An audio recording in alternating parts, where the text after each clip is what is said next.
Hey everyone, this is Adam Elenbaas from Nightlight Astrology. Today we're going to be taking a look at the big week that Mercury is having. Mercury is trining Neptune to start the week and then making an opposition to Pluto as the week goes on, back to back. So a big sequence from Mercury to open this month of July. That's what we're going to be looking at today. Before we get into it, as always, don't forget to like and subscribe. Share your comments and reflections if you have them as we go. Your thoughts and reflections crystallized and shared become everybody else's insight. It's like a little gift that you give people. So we really appreciate it. Creates nice community. And we like hearing from you guys. Transcripts of any of these daily talks can be found on my website, which is nightlightastrology.com. So go over to the website. There's two things I want to promote. Go to the events tab, click on the speaker series. You will see that we have a free summer speaker series. These talks are all free to register. You get the recording if you can't make it live. Want to emphasize that we have T. Susan Chang, a star in the astrological world. She wrote a book on the decans and the association between the astrological decans and the tarot. So yeah, that's going to be a great talk. We're very happy to have her here. We also have Erica Beach, a Nightlight staffer and alumni, giving a talk on Sedna. And then Jeannie Frisha giving a talk on the intersection between artists and their birth charts. Really fascinating stuff if you like learning about natal astrology, if you like learning new techniques about new planets. This series is going to be really fun. Go up to the events tab and then click on live talks, and you can see that my next talk for July, Uranus in Gemini, is coming up on the 18th. That talk is from 7 to 9 p.m. Eastern. We're going to be visiting the archetypal meaning of Uranus in Gemini, which is one of the major transits that's taking place next year as Uranus starts wrapping up its time in Taurus. You can look back at some of the other talks that we've done. We did the 12th house in June, which was, along with Pluto in Love, the two most popular. You guys have dark imaginations. I'm just kidding. Neptune in Aries was also there, Uranus, Neptune in Love. So you can pick any of those up through the shop or on this page here. Register, and if you cannot attend live, we send you the recording as well. So those are the promotions for the day. And on that note, I am excited to take a look at what Mercury is doing this week. Let me put the real-time clock up. So we started off the week with horoscopes, of course. Now we are on to new things. And the trine was overnight. So we're on Tuesday today, July 2nd, and the trine just happened. Like if we back this up just a touch, you're going to see, like if I back this up literally just a few hours to about 6 in the morning Central Time, that is when Mercury was trining Neptune. So that trine is today, or was yesterday into today, however you want to think about it. And then going forward, we're looking at Mercury making the opposition to Pluto. And that opposition to Pluto perfects on my clock about 2 in the morning, July 3rd, Central Time. So that's tomorrow. You're going to be feeling that today and tomorrow. So there's this quick sequence of Mercury hitting the trine to Neptune from watery Cancer to watery Pisces, then moving into fiery Leo and opposing Pluto in the air sign of Aquarius. So it's an interesting sequence of events. I cannot help but notice, by the way, on the periphery, that the dark or balsamic moon, kind of wrapping up this moon cycle, is also today and into tomorrow going to be moving through Gemini, where it is in a Mercury-ruled sign. So balsamic moon in a Mercury-ruled sign, while Mercury is going through an opposition to Pluto, suggests a very powerful kind of sequence ending this lunar cycle before we go into the next one. We'll be looking at the new moon in Cancer later this week, but it's enough to note that this balsamic moon is ruled by the Mercury-Pluto opposition. So just keep that in mind. It's a powerful ending to a lunar cycle this week. Now, what I want to do today is I want to talk about, as always, 5 things to watch for. I have a nice little handy list of archetypal themes that you may notice given this combination of planetary connections. Let's talk about the first one, which I think is very basic. Whenever you have Mercury in a water sign, right, the potential for there to be healing or soothing communication is a real possibility. The water signs tend to, for Mercury especially, take us into the realm of emotional intelligence, emotionally charged or themed communication. And so in Cancer, especially, where questions about vulnerability and safety, a sign that often takes us into our ancestral or familial past, Mercury in Cancer is a great placement for people who want to look at things like biography and autobiography and memoir. I have Mercury in Cancer in the third house, and I went to school to study creative nonfiction and focused on memoir writing, storytelling. I love featuring stories on my channel. I tell my stories, I share your stories. So, Mercury in Cancer is no stranger to the intelligence of our stories. In fact, the moon that rules the sign of Cancer, where Mercury is located right now, is a planet of memory. The reason that the moon is a planet of memory is because it is a reflective light, not an original. So, like a Polaroid or a photograph that you take, it captures the original and is a reflective copy of the original. And that's how ancient astrologers thought about memory too, although they did believe that memory was kind of alive in its own way, not just like a dead image. So anyway, the point is that Mercury in the sign of Cancer has this capacity to work into the past, to work into ancestry and memory. And that's where a lot of trauma lies, right? There's traumatic memories, there's old pains, there's old hurts that have their roots in the past somewhere. Mercury in Cancer is very good at exploring those things, sometimes is held prisoner by the past, mentally and emotionally. This trine to Neptune in Pisces can be such a healing, soothing, releasing, surrendering of old hurts and wounds. So one of my favorite potentials of this combination as I was sitting and thinking about it and writing this list was, hey, look, this is a great combination for healing, soothing, and releasing old hurts. Old hurts healed. Now, sometimes the connection between Mercury and Cancer can actually amplify some of the shadows of these exact same placements, like neediness or an inability to surrender or let go because of emotional fixation, and almost like an amplification of emotional, like an exaggeration of emotional qualities.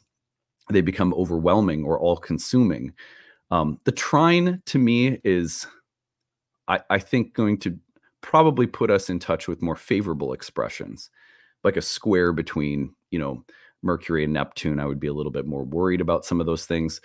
Trine, I think it's a little bit more supportive. So I'm pretty optimistic that there'll be some pretty favorable expressions.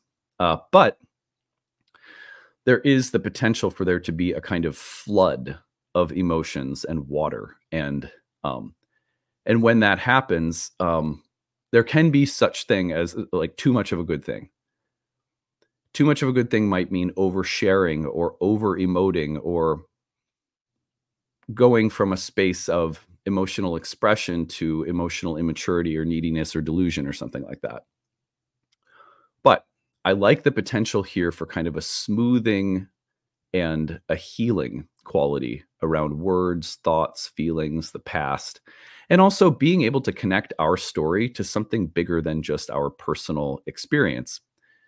Neptune in Pisces is a very collective emotional experience, and Mercury in Cancer is often much more personal. So being able to connect the personal and the universal, we can find larger containers for our personal hurts, our personal wounds, our personal feelings.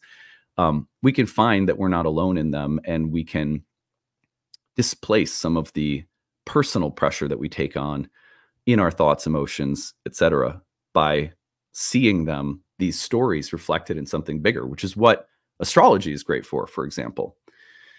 Anyway, so that's one thing to look for. Number two, emotional maturity leads to catharsis. Well, look, if we draw this out a little bit, we've got the trine between Mercury and Neptune, followed immediately by the opposition from Mercury in Leo to Pluto in Aquarius.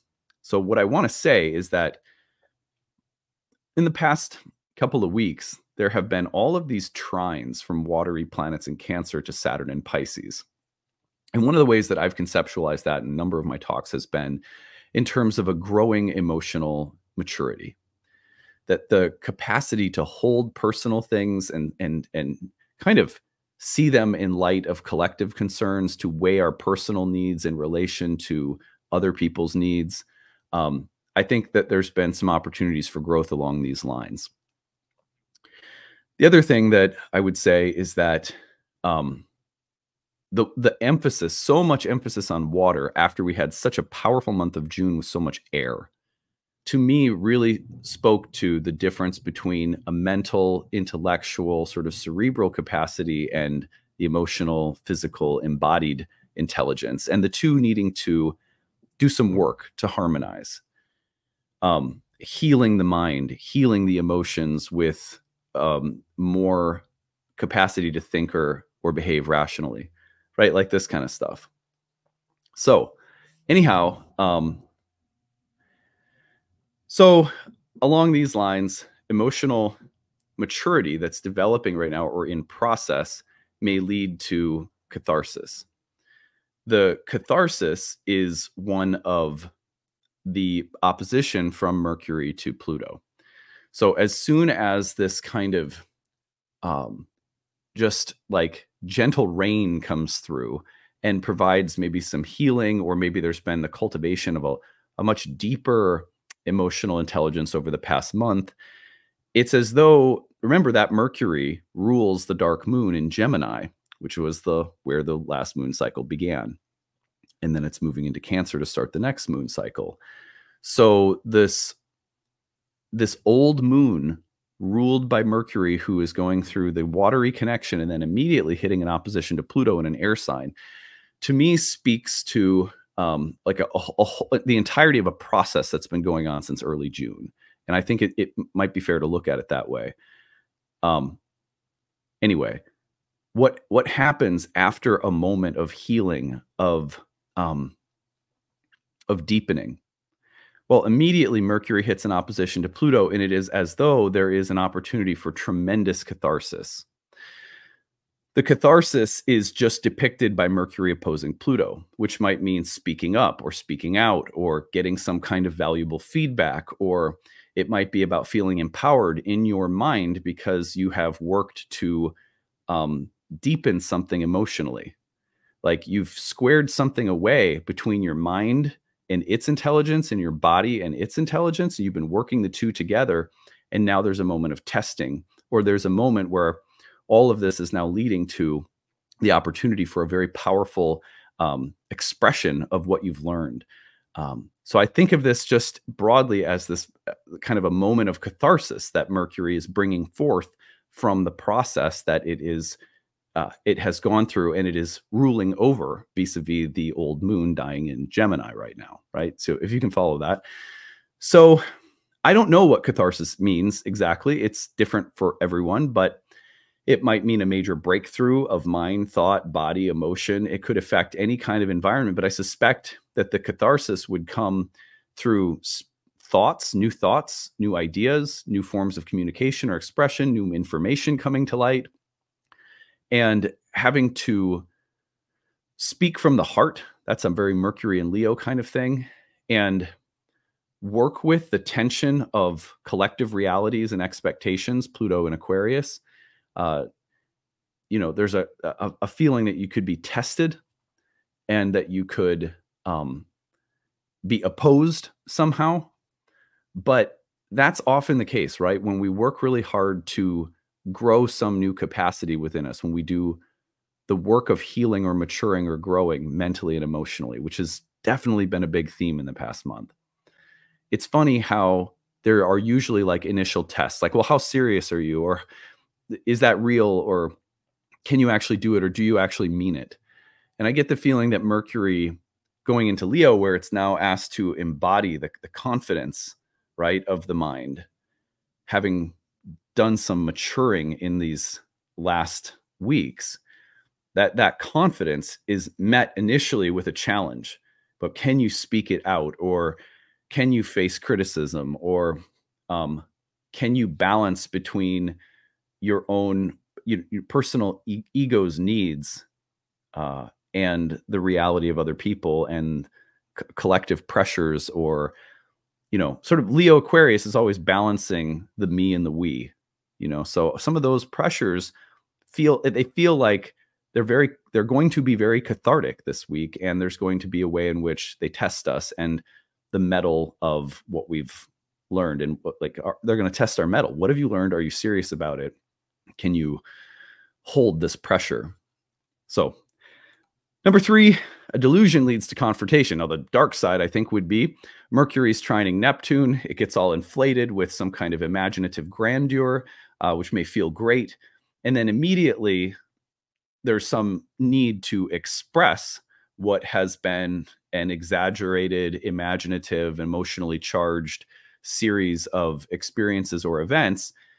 And we overestimate or we overestimate how capable we are, of carrying something that we imagine that we need to do or become, and we get some pushback or some feedback or some advice for revision. It's like I say a delusion leads to confrontation, which is a little extreme, but I do mean that it's possible that we get inflated somehow emotionally, and then Mercury hits Pluto, and we're given a little reality check.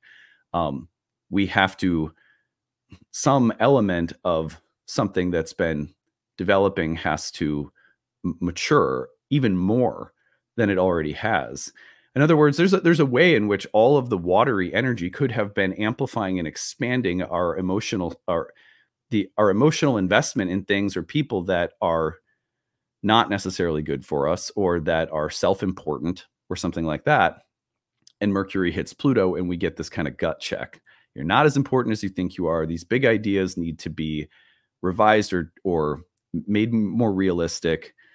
Pluto in Aquarius has that kind of 20,000 foot view, that sort of objective engineering perspective. And so it's just like, okay, can you pull back on the emotional intensity and be objective? And that may be hard for us if we're kind of riding on a high horse. So these are just little nuances of how I could see things playing out. Like Mercury and Leo getting an opposition from Pluto and Aquarius can have its ego checked. Coming off from Mercury trining Neptune, it could be that the ego needs checked because it's gotten so filled with a sort of grandiosity. So that's something to watch for. Number four, our imaginative breakthroughs lead to issues of self-expression and acceptance. So here's the other thing, flip that around and say, Mercury trine Neptune and, Cancer and Pisces can be so imaginative, so creative, so otherworldly and sort of charismatic. But immediately it's tested. Do you have enough self-love to take these emotional energies and express them somehow, regardless of what other people may think of you? So self-expression for Mercury in Leo is a big deal, as is self-acceptance. And that's discovered in how you communicate, right? So to me, there's a way in which this could also be seen as a kind of imaginative breakthrough, like your cup has been totally filled up with the kind of numinous, otherworldly, inspired, charismatic, emotional fuel. But then immediately you're tested in terms of, do you have enough self-love, self-acceptance, and courage to put it out there somehow, if that makes sense. All right, number five, transformation of mind and philosophy that has immediate consequences. Well, another way of putting it is all these transformations of Mercury are leading us to think differently, to have different thoughts, to have different perceptions, forms of communication, ideas that guide our life. Ideas are the means by which we live, and ideas are always connected to images. So images and ideas are transforming. The connection between Mercury and Neptune, we talked about old hurts healed, but some of the hurts that may be healed are our ideas. Ideas shift and change always. They're always moving. They're always changing. Are we going through a modification or shifting or healing or soothing or expanding or opening of our thoughts, of the way we see things and other people and ourselves? Well, if we are, then I think what happens from this sequence is, after the trine between these two planets and Mercury hits the opposition to Pluto, there are immediate consequences. There is an immediate transformative, cathartic impact that the shift in thoughts that we've created or that has occurred will go through, right? So change your mind, and immediately it has much broader, more powerful consequences than you might have anticipated, because that Mercury, again, if you think about Mercury trining Neptune as it's sort of the ruler of last moon cycle and of the dark moon as it's dying, and then a Mercury that immediately opposes Pluto after that trine, you get this feeling of a shift in your mind, your body, your emotions, your feelings, your sensations, your perceptions. Your intelligence is shifting, and Hermes is always doing that for us. And immediately as it shifts, then boom, you've got that kind of death and rebirth signature of Pluto, forcing some kind of greater or more dynamic and broader series of events that change everything. So anyway, that is it. Those are my 5 things to watch for given this powerful week from Mercury. I think what we'll do is we'll take a little bit more time with Mercury Pluto tomorrow. After today, we kind of look at the whole sequence, kind of broad view today. We'll do Mercury Pluto in a vacuum tomorrow, an archetypal vacuum. All right, that's it. I hope you guys are having a great day. We'll see you again soon. Bye.